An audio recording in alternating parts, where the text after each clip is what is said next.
Alright, today I want to talk to you on the subject of grace. And so I'm going to read to you out of Ephesians chapter 2. We're going to start with verse 5.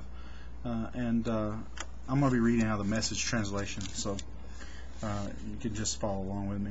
It says, He embraces us. He took our sin-dead lives and made us alive in Christ.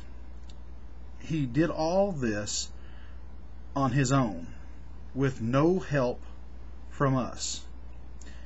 Then He picked us up and set us down in the highest heaven in company with Jesus, our Messiah. Now God has us where He wants us, with all the time in the world and the next, to shower grace and kindness upon us in Christ Jesus. Saving is all His idea and all His work.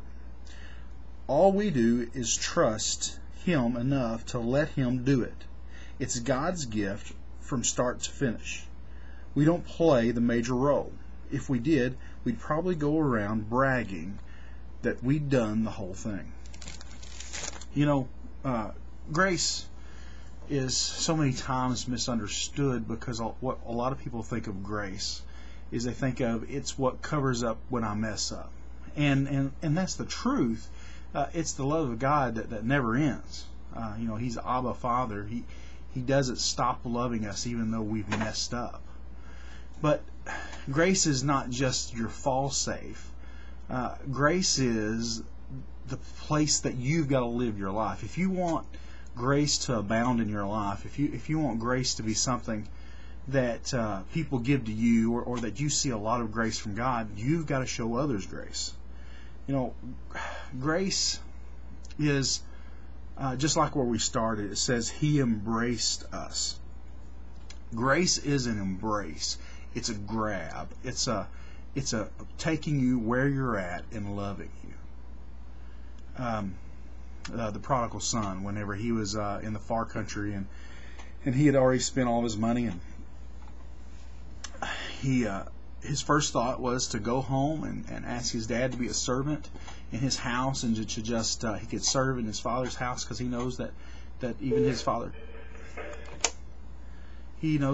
father's servants have plenty. And so he comes home, and as he's coming home, as he's headed home, he's coming down the road.